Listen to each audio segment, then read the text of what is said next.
교회에 팔았어요, 이 건물을. 다시 교회에 판 거예요. 팔았어요. 네. 40억을 받고. 잠깐만. 개이득인데? 잠깐만. 제가 지금 11년 차 취재를 하면서 제일 무서웠던 경험이었어요. 그래요? 왜요? 댓글 읽어주는 기레기.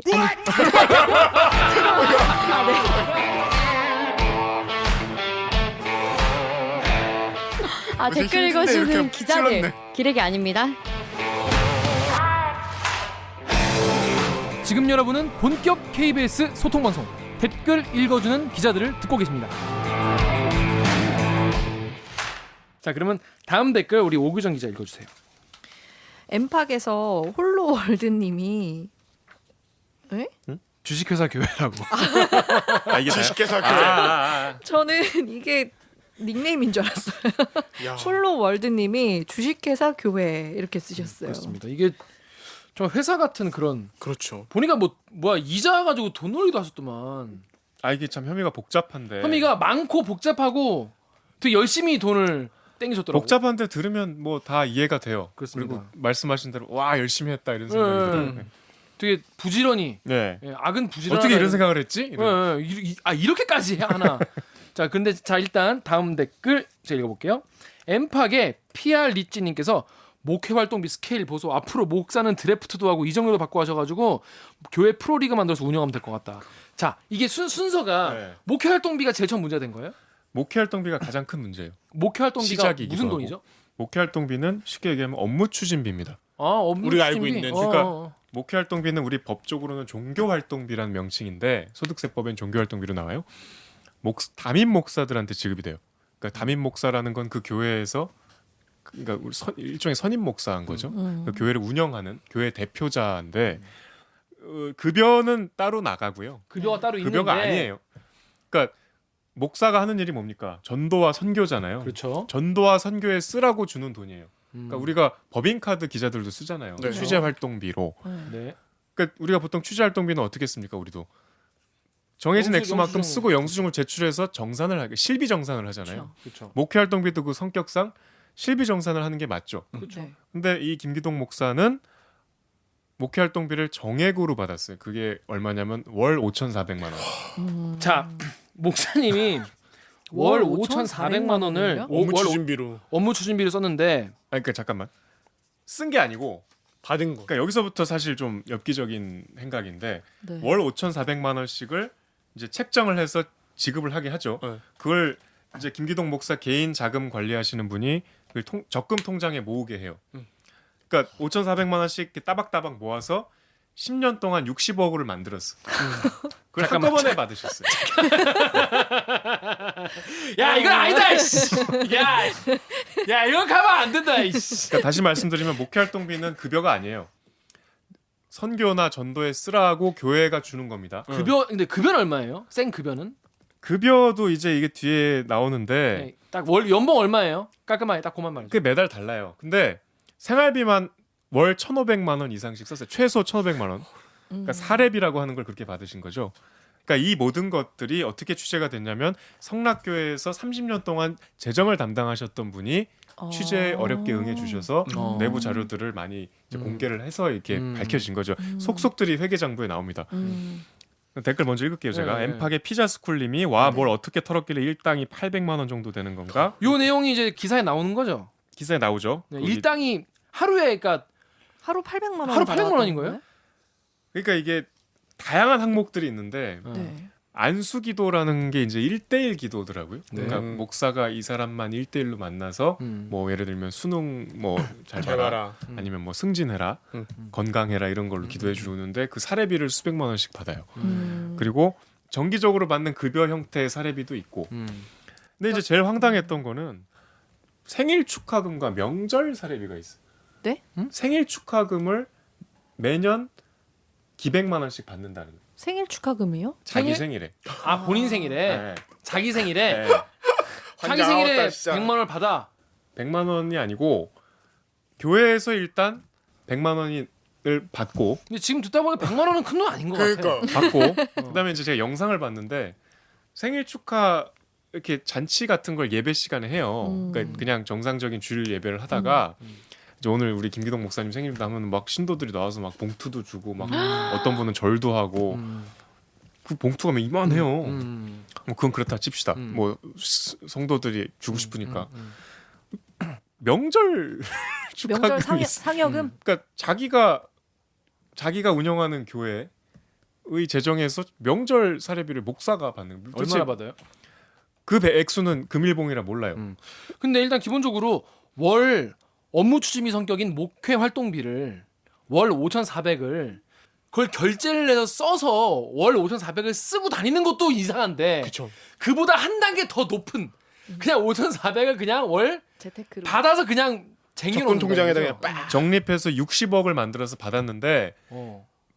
이제 여기서 더 한 단계 높은 자, 2단계까지만 이해를 하자고. 나 2단계도 이해가 안 돼. 60억이 그럼 통장에 계속 모여 있다는 거예요. 10년 동안. 그러니까 1년에서 3년 만기 적금 수십 개 통장이 있어요. 그 5,400만 원씩을 모은 그러니까 합쳐서 10년치를 60억을 땡겼어. 땡긴 게 아니라 이제 모은 거지. 교회 돈으로. 근데 그동안 10년 동안 그럼 교회 성도들은 그거에 대해서 아무도 문제제기 안 한 거예요? 그건 지금도 몰라요. 5,400만 원씩 받는다는 그 액수 자체를 신도들이 몰라요. 교회 운영은 원래 이렇게 불투명한가요? 교회 운영이 이렇게 불투명합니다. 그러니까 제가 이번에 취재하면서 조금 느꼈던 답답함은 일단 첫째로 신도들이 별로 알려고 하지 않고요. 알려고 하지 않는다. 그게 무슨 예. 말이에요? 그러니까 왜냐하면 헌금을 낸 거는 그거는 하나님의 재산이라고 생각해서 내는 거잖아요. 그러니까 이게 교회 내부에 그러니까 한국 교회의 좀 독특한 분위기인데 네. 그러니까 이제 뭐 구독자분들 좀 오해하실 수 있는데 제가 취재한 교회들이 그렇다는 겁니다. 잘 운영하는 교회들도 분명히 제가 봤어요. 근데 이런 특히 대형 교회일수록 돈에 대해서 그러니까 심지어 이 회계 책임자가 그런 말을 해요. 그러니까 제가 이런 말을 듣잖아요. 그럼 회계를 담당하는 그 회계 책임자 입장에서는 교회의 재정 건전성을 생각하면 이러면 안 되잖아. 그렇죠. 그럼 목사한테 지적을 안 했냐 했더니 어떻게 대표자한테 이런 얘기를 하냐. 그러니까 교회 왕국이네 분위기가 왕국. 진짜. 뭔가 자기가 이런 얘기하면은 자기만 바보 되고 심하면 쫓겨나고 이럴 수 있는 분위기에서 30년 동안 일을 해온 거예요. 그러니까 이게 여기에 대해서 얘기하는 게 굉장히 불경한 분위기인 거죠. How dare you? 5천 그러니까 감히 소득세법의 시행령에도 이 종교활동비는 교회 내부의 의결을 거쳐서 지급을 하게 돼 있어요. 근데 이건 상식적으로 법을 보지 않더라도 이런 거액을 집행할 때는 이게 목사 개인 재산이 아니잖아요. 그렇죠. 신도들의 돈을 이렇게 한꺼번에 목사한테 밀어줄 때는 최소한 절차는 걸쳐야 될 거 아니에요. 근데 몰라요. 교회에서 사람들이 아니 이렇게 큰 돈인데 어떻게 회계 모를 수가 책임자가 있지? 얘기한 거예요. 모른대. 이야. 이게 황당한 얘기죠. 그런데 이뿐이 아닙니다. 이 돈을 가지고 사채 같이 돈을 불렸어요. 어떻게 불렸는지 정윤욱 기자가 먼저 짧게 설명을 해주세요. 기사에 그러니까 나왔던데. 여기서부터 이제 엽기적인 거예요. 엽기적이에요. 여기서부터 엽기적인 거예요? 여기부터가 이거 여기까지 아니야? 아니야? 여기까지 왜 아니, 아니야? 아무것도 아니야. 아 다시 마음을 준비해야 되는 거예요? 여기까지 그냥 알았어, 착실하게 돈 모은 사람이야 그냥. 그래서 내가 이제 교회 돈을 이렇게 모아서 통장에 모아서 10년치를 받아서 60억을 이제 챙겼잖아. 챙겼어. 그걸 다시 교회에 빌려줘. 교회에 빌려줘. 아, 60억을 다시 교회 그러니까 빌려줘. 사인이 자기 목사가 사인이 교회 돈 법인의 돈을 땡겨가지고 60을 모아놓고 이거를 법인한테 다시 빌려줘. 교회 통장에 다시 넣어. 다시 넣어. 그럼 내가 이 교회에 투자를 한 거잖아요. 네. 그치, 내 돈이니까. 그죠. 그럼 이자를 받는데 그 이자를 자기가 정해 이자율을. 일단 자기가 목사가 네. 교회 돈을 계속 땡겨가지고 받아서 모아서 그 돈을 다시 교회에 넣어. 여기까지는 아무런 문제 없어. 왜냐하면 1 빼기 1은 0 뭐 이런 거 아니야. 그죠? 네, 근데 교회가 돈이 재정적으로 필요한 상태에서 빌려준 거야? 그러니까 이 성락교회가 말씀드린 대로 규모가 커요. 그래서 네. 전국 곳곳에 교회 건물이 있어요. 계속 이제 부동산 투자를 하니까 은행에서 이제 돈을 계속 대출을 받죠. 근데 이제 은행 대출은 한계가 있으니까 교인들한테도 돈을 빌려요. 교인 중에는 이제 사채하시는 분들한테 돈을 빌리는데 그 교인들한테 적용했던 사채 이자를 자기한테도 적용을 했었어요. 근데 그 사채이자 몇 프로죠? 7.2%. 7.2%. 자, 내가 60억을 교회에서 지금까지 10년 동안 땡겼어. 네. 땡겨서 그걸 딱 60억이 있어. 이거를 나온 대로 그대로 교회에 60억을 빌려주면서 이자율을 내가 정해. 내가 정하는데 7.2%. 얼마로 정하냐? 7.2%로 정하는 거예요. 환장하겠다 진짜. 근데 이제 이 회계 책임자의 말씀은 그나마 이것도 낮춘 이자율이라는 뭔 본인의 개소리야. 그러니까 이분이 회계를 쭉 담당해 오셨지만 이제 회계 담당자 중에 가장 높은 자리가 사무처장인데 네. 사무처장이 되기 전에 전임 사무처장들이 이제 이자율을 정했을 때는 8%대였대요. 그나마 이제 본인이 좀 줄였다고 하는데 아. 이렇게 7.2%씩의 이자율을 챙겨서 또 따로 모은 돈만 해도 수억 원이 된다는 거죠. 이자를 따로 또. 네. 아니 이 성경에 최악의 범죄로 적어놓고 있는 게 고리대금업이거든요. 성경 좀 알아요? 클레멘스 천주교. 클라렌스라고? 클라렌스? 클레멘스. 클레멘스?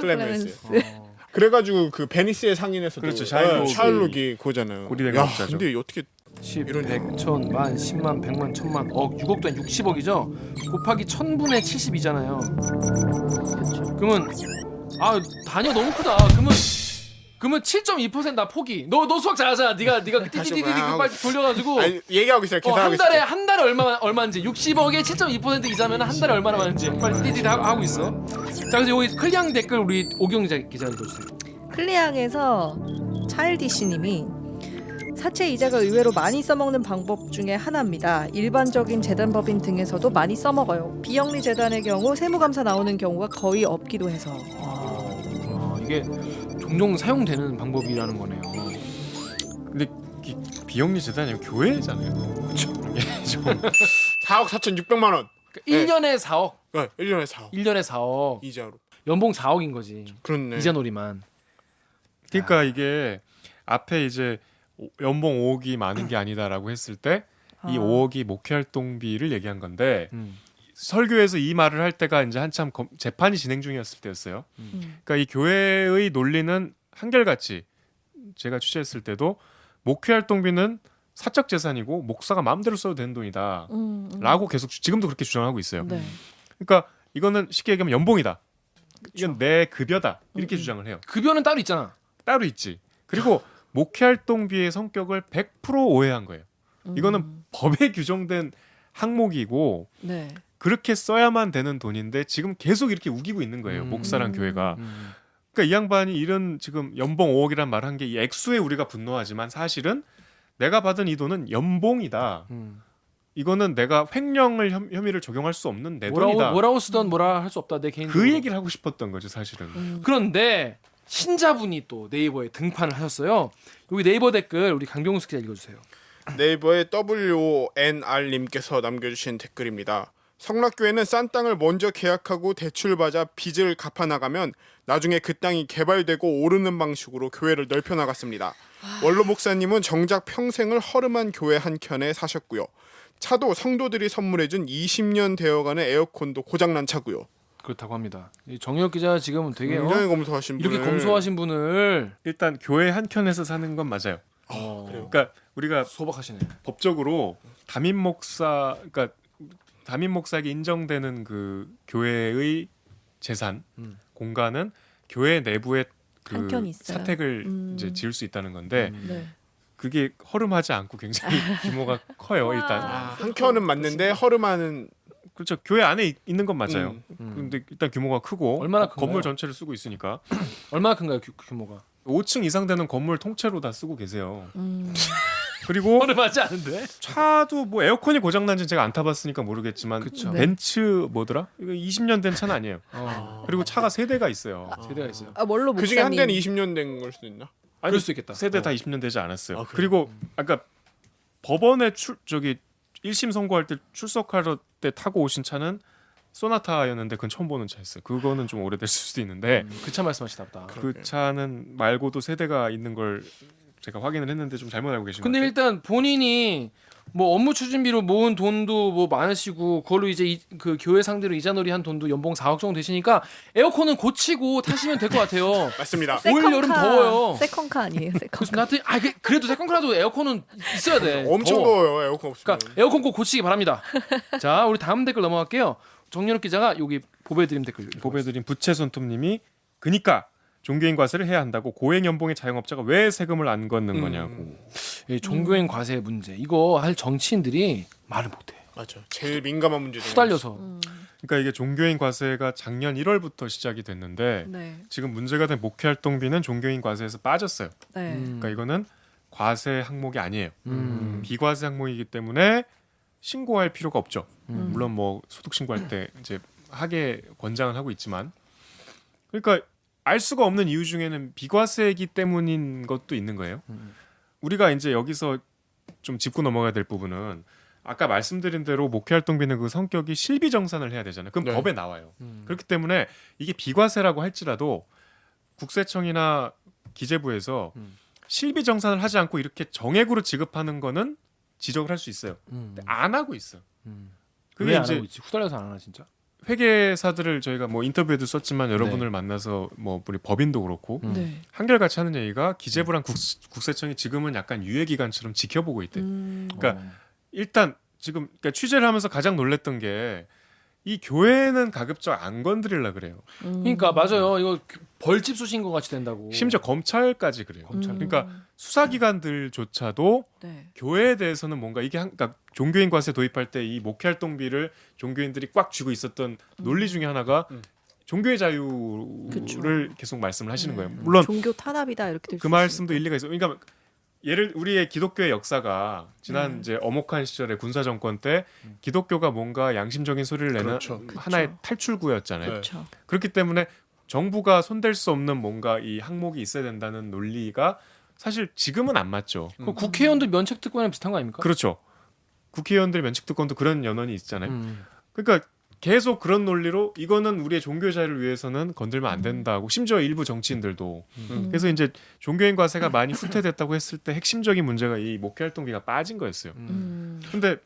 근데 제가 봤을 때 이렇게 언론도 그 그쵸, 함부로 비슷한- 못 건드리죠. 제가 사건팀 있을 때 모 라인에서 모 교회를 취재했어요. 이런 아이템으로. 근데 이 아이템은 아니고 그때는 이거였어요. 세습. 네. 대형 교회에서 자꾸 세습을 자꾸 하니까 이젠 작은 교회들까지 세습을 이렇게 한다. 이제 그런 아이템이었거든요. 근데 한번 보도할 만하자. 그것도 엄청 옛날이니까. 근데 한참 취재를 들어보더니 기와 이거 하지 말라는 거야. 그래서 왜 하지 말라니까 이거 와서 방송국 앞에 시위하러 오고 이거 너무 후폭풍 안 좋을 것 같으니까 딴 거 딴 거 해라. 그렇게 얘기를 하더니 그만큼 이게 언론사도 종교 문제를 대놓고 하기 어려워. 아까 맞아. 말씀하신 대로 검찰. 국세청이나 검찰도 그러니까 지금 말씀하신 대로 취재하면서 지금도 사실 좀 이해가 안 되는 게 외경 스케치 우리 하잖아요. 네. 그 성락교회를 찍으려고 갔는데 신도들이 그러니까 제가 지금 11년 차 취재를 하면서 제일 무서웠던 경험이었어요. 그래요? 왜요? 찍고 있는데 하나 둘씩 이제 주변으로 오시더니 어느 순간 갑자기 삥 둘러싸. 둘러싸서 이렇게 아 진짜. 와서 왜 찍냐, 뭐 뭘 취재하냐, 왜 우리 목사님 괴롭히냐, 공정 보도해라. 무서웠어요 되게. 그 몇 분 정도 한 10분 이상 됐죠. 어. 이렇게 둘러쌌으니까. 그리고 김규동 목사가 1심 선고를 받는 날 저희가 이제 찍으러 갔을 거 아닙니까? 네. 리포트를 한 날. 그 그림 보시면 아시겠지만 신도들이 일단 목사님을 호의를 그렇죠. 하고 있어요. 그러니까 저희가 법원 앞에서 일찍 가서 기다리고 있었는데 신도들이 이미 이렇게 저희 앞에 이렇게 좀 덩치 크신 신도분들이 저희가 못 찍게 이렇게 이제 준비를 하고 있다가 이제 목사가 또 심지어 뒷문으로 왔어요. 쫓아가는데 이렇게 우산을 다 펼쳐 들고 이렇게 못 찍게 하더라고요. 그거 많이 하는 거잖아 그거. 그러니까. 클리앙 댓글 제가 하나 읽어볼게요. 클리앙의 아가멤논님께서 요즘 불교계에서는 MBC가 불교 폄훼 보도한다고 연일 규탄하던데 개신교에서는 KBS를 규탄하실지도 모르겠네요라고 했습니다. 근데 정혁 기자 이게 지금 우리 댓글 읽어주는 기자 나가면 또 우리 유튜브에 또 막 악플 막 달리는 거 아니야? 아니 그러니까 개신교가 이렇게 되면 안 된다는 메시지로 이해해 주셨으면 좋겠고 그러니까 일단 이런 목사님들이 개신교에 더 많아지지 않아야 된다 이런 취지지 않습니까? 예 그리고 지금 우리 개신교를 포함해서 종교인 과세가 얼마나 지금 느슨하냐면 아니 그러니까 우리 루터 알잖아요. 루터 마르틴 루터 이 개신교의 종교요. 시작은 루터. 루터가 독일 사람이었잖아요. 먼 나라 이웃 나라. 독일은 이용복. 목회 활동비 다 과세해요. 독일도 한다. 그리고 영국, 미국 같은 이 교회, 그러니까 우리가 기독교의 본산이라고 할 수 있는 미국은 특히 청교도의 나라잖아요. 물론 독일처럼 철저하게 과세하지 않지만 일정 부분 제한 조건을 걸고 과세를 해요. 우리나라처럼 이렇게 과세 항목에서 빼놓고 심지어 감시를 해야 되는 부분도 뭔가 안 건들고 있는 몸살이는 나라는 없어요. 아니 뭐 이런 나라 없다고 하는 건 좀 과장이고. 그러니까 이 종교인 과세가 굉장히 이런 식으로 느슨하기 때문에 이 목회 활동비는 심지어 들여다볼 수도 없고 뒤에서 이런 짓을 해도 뭔가 감시할 방법이 없는 거죠. 알 수가 세무당국조차 알 수가 없으니까 감시를 하는 건 자체가 불가능하죠. 그렇습니다. 그런데 이런 목사님이 이분만 계시냐? 강병수 기자가 10페이지에 네. 오유 댓글 하나 읽어주세요. 마지막 댓글. 이 오유의 ITO 담당자님께서 전광훈 한국교회의 빚을 탕감하고 목회자 처우를 개선한다는 명목. 네, 이 멘트는 어디서 나온 거죠? 이 전광훈 목사라고 한국 기독교 총연합회 네. 이제 보수 기독교라고 예. 해야 되나요? 거기 문재인 좀- 대통령을 향해서 막말을 그렇죠. 막말, 퍼붓던. 예. 뭐너막 이런 얘기, 뭐 종북 하야 때까지 빨갱이. 단식하신다 그랬다가 그렇죠. 그렇죠. 단식 안 하시고 그러니까. 단식할 몸 상태가 아니라고. 이 전광훈 목사라고 네이버에 치면은 굉장히 격양된 표정에 그 이렇게 마이크 들고서는 소리치는 분이 있어요. 근데 이분이 12일 날 해와 경찰서에 조사를 받았는데 피의자 신분으로 고발을 당해서 네. 그 무슨 혐의가 혐의죠? 예, 혐의가 뭐냐 봤더니 은행법 위반이에요. 은행법 위반. 네. 목사님이 왜 목사님들은 은행법 다 위반? 이렇게 막 금융 이름 막 돈 이쪽으로 많이 어겨 왜? 네, 이래서 성경에 음. 이 고리대금업을 조심하라고. 이 미래를 진짜 바이블은 괜히 바이블이 아니다. 진짜 근데 그 은행법 위반 뭔가 그 혐의를 좀 봤더니 이 전광훈 목사가 2014년에 한국 교회의 빚을 탕감하고 목회자 처우를 개선한다는 명목으로 한국 교회 선교은행 주식회사를 설립한 거예요. 여기서 돈을 모아가지고 내가 돈을 다 니네 우리 한국 교회가 빚이 굉장히 많이 있으니까 선교 활동하고 하는데 어렵다. 그렇기 때문에 그걸 다 탕감해주겠다. 무슨 주식회사? 한국 교회 선교은행 주식회사. 선교 은행 주식회사. 선교은행. 이거를 선타 하나 따지려고 그래서 말이 안 되는 그래서. 이게 말이 안 되는 짓을 네, 했는데 돈을 실제로 많이 모았어요. 근데 돈을 돈을 빌린 거겠죠. 그럼 투자를 그렇죠. 받은 거, 투자를 받은 그렇죠. 거겠죠. 오케이. 돈을 어디다 썼는지도 모르겠고 그래서 그 돈 어떻게 했다는 거예요? 몰라 행방. 그래서 수사를 받게 된 거예요. 그런 거예요. 아 진짜로 돈을 그렇게 해가지고 해놨는데 돈을 어디에 썼는지 아무도 몰라. 회기가 그래서 수사를 받는 투명하지 거예요. 않은 거네. 해화경찰서에서 지금 경찰서 받고 있는 경찰서에서. 거예요? 네, 언제 경찰서에서. 받았어요? 12일 날. 얼마 안 됐네. 얼마 안 됐어요. 이거 판결 나온 날이네? 따끈따끈한 소식입니다. 따끈따끈한. 그래서 이렇게 돈 갖고 지금 굉장히 문제를 많이 일으키고 있는 이런 목사님들. 사실 우리가 종교인들에 대한 좀 환상이 있잖아요. 경외심도 있죠. 있고. 네. 근데 목사님 하면은 뭐 하여튼 여러 가지 뭐 청빈한 이미지도 있고. 그렇죠. 아니 훌륭한 목사님이 훨씬 많죠. 그럼요. 아 그렇죠. 예. 뭐 대한민국 역사를 바꾼 네. 분들. 근데 일단 음. 그러니까 취재하면서 재밌었던 거는 일단 교회가 대출이 잘 된대요. 어. 특히 이제 이 규모가 큰 교회는 음. 헌금 수입은 다 현금이잖아요. 음. 그러니까 교회 안에 은행이 들어가 있는 교회들은 그 은행에 굉장히 신용도가 높은 교회인 거죠. 그리고 일부 목사님들이 음. 생각보다 호화 생활을 하시더라고요. 저는 그러니까 이제 목사님들도 좋은 차 탈 수 있다고 생각합니다. 그렇죠.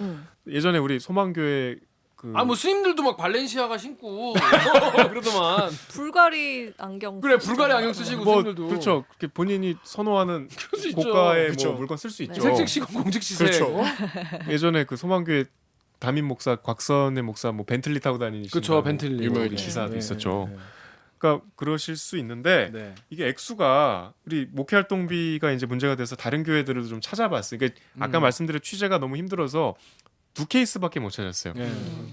사랑의 교회 아시죠? 네. 사랑의 교회가 2015년에 판결이 났었어요. 목회 활동을 공개하라고. 그래서 네. 그때 공개가 됐었는데 그때 왜 공개하라고 판결난 거예요? 이제 신도들이 이제 여러 가지 소송의 와중에서 소송에서. 네. 2013년에 받았던 목회 활동비가 월 800만 원이었어요. 월 800만 원. 근데 뭐 이거는 뭐 지극히 소소하다. 정상적인 돈입니다. 어. 소망교회가 어. 2006년, 그러니까 지금으로부터 13년 전에 담임 목사한테 지급했던 목회 활동비가 연 3억이에요. 네? 3억 1천만 원. 연 3억이요?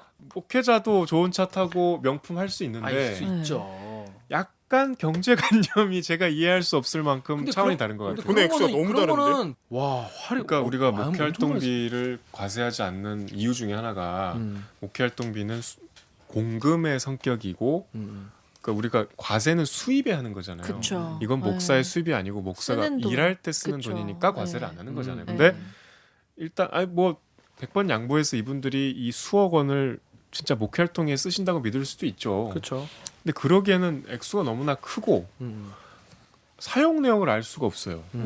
일부 극히 제한된 교회 관계자들만 알 수 있어요. 장로들도 몰라요. 그런데 더 양보하자면은 신도들이 안 궁금해할 수도 있잖아요. 그렇죠. 난 목사님을 믿는다. 근데 이제 그거는 신도들의 뭐 판단이신 거고 그렇죠. 조세 정의에는 어긋나죠 분명히. 그렇죠. 그리고 그랬더니 본인 월급 저금 통장에 넣어가지고 10년 동안 60억을 만들어서 그 돈을 다시 교회에 빌려서 이자 놀이까지 하셨다는 거. 자, 그런데 3년이 나온 거죠. 네, 징역 3년 나왔습니다. 1심에서. 예. 그렇습니다. 자, 엠팍의 푸른 물나무님께서 3년 살면 100억? 종교장사 할만 하다라고 써주셨어요. 자, 그 다음에 또 이번에 클리앙의 슈퍼똥콩님께서 3년 산다고 40억 먹을 수 없지 않을까요?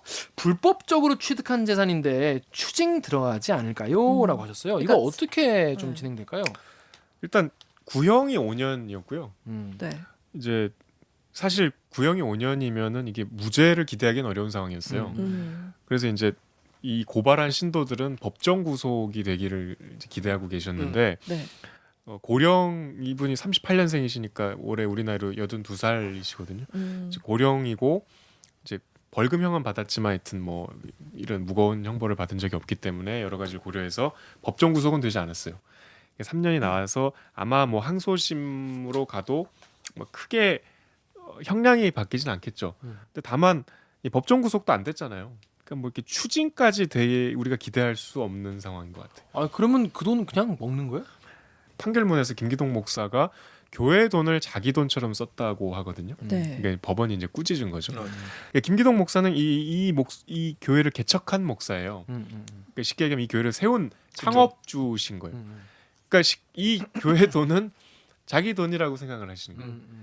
그리고 많은 신도들도 그렇게 믿고 있고 이 법무팀의 해명도 그러니까 특이하죠. 교회 법무팀이 있는 것도 이 훨씬 더 많은 돈을 쓰셨다고 해명을 하거든요. 이 이렇게까지 목사님은 올라오는데 훨씬 더 많은 돈과 시간과 뭐 여기에 본인의 투자했다. 여러 그 희생을 하셨기 때문에 사실상 이건 횡령 뭐 이거보다 더 1,000억 이상의 가치를 본인이 구현을 하셨다. 1,000억이란 요런 멘트는 주로 이제 뭐 그 스타트업 이런 업체를 이제 꾸린 사람들이나 CEO 훌륭한 기업을 일궈낸 CEO한테 많이 하는 얘기인데 이 목회자에게 이런 표현이 맞는지 모르겠는데 방금 말씀하신 대로 이 법무팀 관련한 댓글이 있었어요. 네이버에 에이스 3땡땡땡님이 교회 법무팀 빵 터졌다. 야, 착하고 선한 일만 하고 성경대로 사는데 법무팀이 필요한 이유가 뭘까요? 하셨어요. 근데 요 말은 뭐 규모가 커지면 뭐 법무팀이 필요할 수도 있겠죠. 사실 있을까? 아니 저희가 이제 취재를 다 하고 교회 입장을 듣기 위해서 이제 법무팀을 만났어요 교회에서. 네. 근데 대형 교회들은 다 법무팀이 있나요? 법무팀이 다 있진 않죠. 사실 제가 취재한 다른 대형 교회는 법무팀이 없었습니다. 법무팀이 있지 않고 법률 자문을 대형 로펌에 하죠. 그렇죠. 근데 더 웃긴 거는 이 법무팀이 법조인들이 아니에요. 그냥 목사님들이에요. 아, 아 진짜? 그 법무팀을 만나러 갔는데 한 이제 8분 정도 나오셨어요. 되게 많이 나왔네요. 보통 3분 나오면 충분한데. 이게 우리가 대화를 해보면 이분이 법적인 지식이 있는지 알잖아요. 그렇죠, 그렇죠. 전혀 약간 저희가 한 2시간 정도 이제 입장을 들었는데 들으면서도 이런 멘트는 저분들한테 불리한데 오히려. 이런 말씀들을 네, 네. 그런 경우 있죠. 그러니까 취재할 때. 이 법무팀의 지금 대응이 한결같이 일단 아까 말씀드린 대로 목회활동비는 사유재산이라는 거예요. 네. 그러니까 법적으로 이런 말 하면 안 돼요. 속으로 그렇게 생각하더라도 네, 네, 네. 이거는 너무나 법리가 확실한 부분이기 때문에 심지어 이 종교인 과세를 뭐 여러 가지 자문을 해주고 있는 로펌들도 네. 이 부분에 대해서 확실하게 입장을 갖고 있기 때문에 이런 식으로 대응하면 본인들이 불리해요. 그리고 저희가 이런저런 질문을 드리면 자꾸 옛날에 저희 목사님이 개척을 하실 때 뭐 하면서 네. 그러니까 법에 근거하지 않고 막 그냥 얘기하는 쉽게 얘기하면 왜 목회활동비를 5,400만 원이나 책정했냐 네. 이렇게 물어보면 목회활동이라는 게 신도들 중에 대학 안 가겠다 그러는 놈은 설득해서 대학 보내서 학비 줘야 되고 사업 실패했던 분들 사업 실패하면 교회 떠나게 놔둡니까? 하면서 돈도 줘야 되고 사업 자금을 대주는 거예요. 이런 게 다 시도를? 영적인 케어다 개짱인데? 이런 말을 해요. 그러니까 스피리추얼 쉽게 케어. 얘기하면 이 신도들한테 다 썼다 이 얘기죠. 아니 이거- 근데 안 썼잖아. 안 썼잖아요. 알 수 없죠 문제는. 이거. 아니 그 아니. 통장에 들어왔다며. 아 그렇지. 아니 뭐 그 이상의 뭐 사례금 같은 걸 뭐 줬을 수도 있죠. 뭐 하여튼 뭐 그건 제가 뭐, 확인해 보지 않았습니다. 그렇죠, 신도들한테. 그렇죠. 예, 예. 근데 아무튼 이 법적인 거 전혀 그 마인드를 갖고 하는 말씀들은 아니잖아요.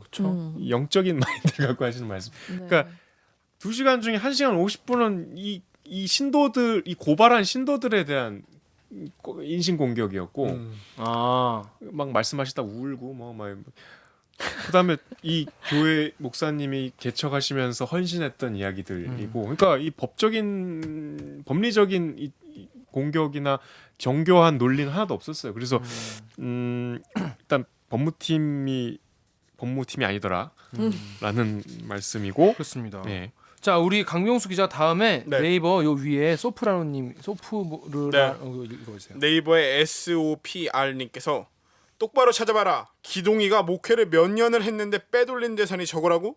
친척 목사들 재산도 다 뒤져보고 그간 교회에서 일한 집사들한테 명의 변경한 것도 있을 거다. 무능력해서 애비 설교 복사하는 아들내미 목사도 천벌받길. 정연욱 기자 똑바로 좀 찾아보시라고.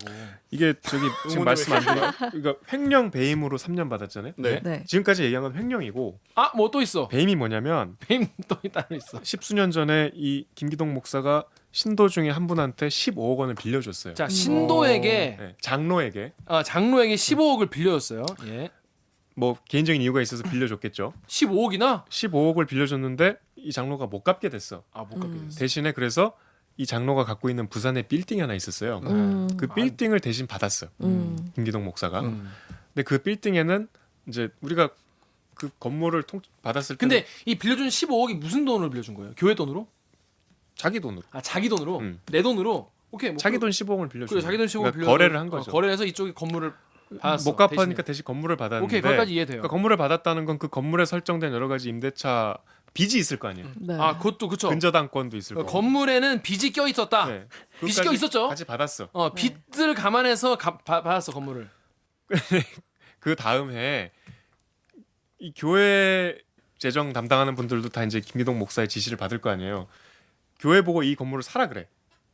그러니까 나한테 이 교회를 사라, 건물을 사라. 그러니까 교회에 팔았어요 이 건물을. 다시 교회에 판 거예요. 팔았어요. 네. 40억을 받고. 잠깐만. 개이득인데? 잠깐만. 15억을 빌려준 대가로 받은 건물이 있어. 근데 여기 근데 근저당도 네, 빚도 있어. 빚 깔고 지은 이제 산 건물인데 이걸 15억 대신 받았는데 이거를 우리 교회가 사라. 우리 법인이 사라. 그래서 이거를 40억에 팔았다고. 그리고 이제 그러면 개짱인데? 그 교회는 그 건물을 받으면서 동시에 그 건물이 진 빚도 다 이제 지게 된 거죠. 그렇죠. 그 빚을 교회 돈으로 다 갚을 수밖에 없죠. 왜냐하면 그다 기간이 있으니까. 네. 근데 그 등기를 그러면 교회로 옮겨놔야 될 이전에 거예요. 당연하다. 교회 네. 팔았으니까. 자기 아들한테. 진짜, 와, 좋았어? 그러니까 감사합니다. 야, 이거 좋았어. 이게 배임 혐의예요. 이거 와. 이 배임이라는 표현은 너무 고급스러운 표현이. 너무 고급스럽고 교회 재정 40억 원의 아, 손해를 너무한 거 끼쳤다. 아니야? 이 배임인 거죠. 배임이라는 표현 이건 보통 대기업 회장님들이 저 스케일의 배임인데 아니 근데 이런 상황이 있었는데 그동안 한 번도 문제 제기가 제대로 안 돼 있던 거예요. 이 정도로 진짜 개판으로 운영된 저기 건데. 그 건물을 받은 그 아들이 이어받아서 목사니까. 담임 목사였어요. 이분은 김기동 목사님 원로 목사예요. 진짜 왕국이다 왕국. 근데 더 가관인 거는 이 금요일에 이제 3년이 나왔잖아요. 네. 그럼 이틀 뒤 일요일이잖아. 김기동 목사 설교를 했어. 설교를 한 거는 제가 영상으로 봤어요. 근데 그 뭐라고 설교를 들은 신도분이 하시는 말씀, 이건 제가 확인한 게 아니고 신도가 하신 말씀. 제가 도대체 그럼 뭐라고 하더냐? 네. 예수도 유죄 판결 받았었다. 라고 하셨대요. 본인에 대한 어떤 영적인 케어가 제대로 되고 계신 분이네. 그러니까 일단 저는 설교를 했다는데 일단 1차로 충격이네. 그러니까. 멘탈이 엄청 와. 어떻게 강하시네요. 설교를 하지? 네. 이랬는데 기자님 놀라시면 안 돼요 이러면서 이제 그 말씀을 해주시더라고요. 그래서 그런 상태예요. 와 이건 이제 고급지게 말하면 아전인수의 왕이네요 진짜. 아전인수. 너무 고급졌어요. 너무 고급지다. 아니 예수도 유죄를 받았었다. 와. 진짜 놀랍다. 자 여기 5번 10페이지 댓글 오기정 기자 읽어주세요. 엠팍 댓글. 엠팍에서 황제 펭귄님이 부자는 천국에 들어가기가 어려우니라. 다시 너희에게 말하노니 낙타가 바늘귀로 들어가는 것이 부자가 하나님의 나라에 들어가는 것보다 쉬우니라. 마태복음 이거 어떻게 읽어야 돼요? 19장 23절 19장 23절 24절. 네, 그렇습니다. 이건 뭐 우리가 딱히 말을 얹을 필요 없이 그러니까 성경에 성경에 이렇게 써 있네요. 근데 요 내용을 갖다가 한번 일요일 날 목회 활동 하셨으면 좋았을 텐데. 아니 이런 말씀 하시죠 당연히. 이런 분들의 말씀 자체는 굉장히 훌륭해요. 들어보면. 하여튼 우리 정유혁 기자 오늘 뭐 이거 얘기해봤는데 어땠어요? 이제 앞으로 어떻게 될 것 같아요? 그러니까 이게 왜 하필 성락교회냐 하실 수 있는데 이게 이제 성락교회의 이런 여러 가지 문제가 사실 저는 일부 우리 문제가 있는 대형 교회의 축소판이라고 생각해요.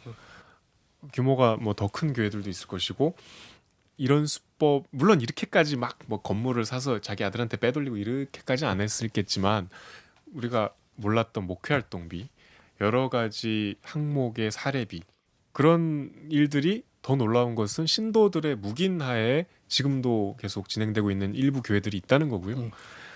그러니까 우리가 개신교를 공격하는 게 아니고 개신교가 바로 서야 될 거 아닙니까? 우리나라가 교회가 뭐 5만 개가 있다고 하잖아요. 뭐 제가 실제로 뭐 정확한 통계가 아닐 수 있겠지만 실제로 기사들이 인용되는 숫자가 5만이래요. 아니 굳이 통계가 아니더라도 우리가 길 가다 보면 교회가 참 많잖아요. 네. 그런 교회들 대다수가 뭐 좋은 훌륭한 목회자분들이시겠지만 이렇게 교단에서는 하나님의 말씀을 설포하고 뒤에서는 헌금함부터 챙기는 이런 교인들은 네. 사법적인 판단을 받아야 되지 않겠습니까? 저는 그렇게 생각합니다. 진짜 이런 일부 이런 교인들 때문에 진짜 개척 교회 그렇죠. 하시는 정말 그렇죠. 선한 의도의 목회자분들 힘 빠진다니까. 맞아요. 힘 빠지고 어디 가서 손가락질 받고 너 똑같다고 얘기받고 또 그만큼 사람들은 종교 자체에 대해서 환멸과 그럼 어떤 막 허탈함을 많이 느끼고 사실 이런 사람들에 대해 이런 사람을 잘 많이 속아내서 제대로 처벌을 해야 그래야 진짜 교회나 종교가 전반적으로 다시 서지 않을 수 있지 않을까 좀 그런 생각이 드네요. 네. 그러니까 모두에 말씀드렸지만 교회 취재가 상당히 어렵기 때문에 접근할 방법도 없고 좀 보시는 많은 분들 제보. 중에 뭐 이렇게 이런저런 뭐라도 좋으니 하여튼 좀 뭐 제보를 많이 해주시면 큰 도움이 될 것 같습니다. 동키 뭐 어디로 보면 되죠? 네. 동키 kbs.co.kr 자, 그 강현수 기자는 그 신도인데, 네. 예, 어땠어요 오늘? 일단 오늘 근래들은 연옥 선배 모든 말 중에 제일 재밌었고요. 야 졸지 않고 들은 게 진짜 오랜만인 것 같아요. 이렇게 집중해서 들은 거는 진짜 내가 얘기하면 항상 졸았어? 좋은 거 아니고 약간씩 딴 생각할 때 있었는데 야 진짜 오늘은 재밌었고 너무 강병수 기자가 그 정현욱 기자한테 그러더라고요. 선배는 편집점을 알아야 된다고. 저한테 막 방송을 가르쳐. 그러니까, 점을 알고 방송을 해야 기자로서는 된다고. 더 훌륭한 선배 기자지만은 그쵸. 방송은 내가 한수이다. 내가 좀 더 오래 했다. 네. 저 그런 거죠. 살짝 약간 그 좀 조언- 연예인병 걸렸어 지금. 뭐 연예인에 또 중간 자식 가야 돼. 예. 자, 그렇습니다. 오늘 방송도 참여 방법 알려드리면서 마무리하겠습니다. 기자님들. 댓글 읽어주는 기자들은 매주 목요일과 금요일 유튜브 팟빵 아이튠즈 파티 네이버 오디오 클립 KBS 라디오 앱 콩의 팟캐스트를 통해 업로드됩니다. 매주 일요일 오후 5시 5분 KBS 1라디오에서는 제 목소리처럼 부드러운 순한 맛 대들기도 방송되고 있습니다. 스튜디오로 소환하고 싶은 기자가 있으시다고요? 방송 관련 의견은 인스타그램, 유튜브, 팟빵 계정에 댓글을 남겨주세요. KBS 뉴스 좋았어! 또 만나요. 꼭.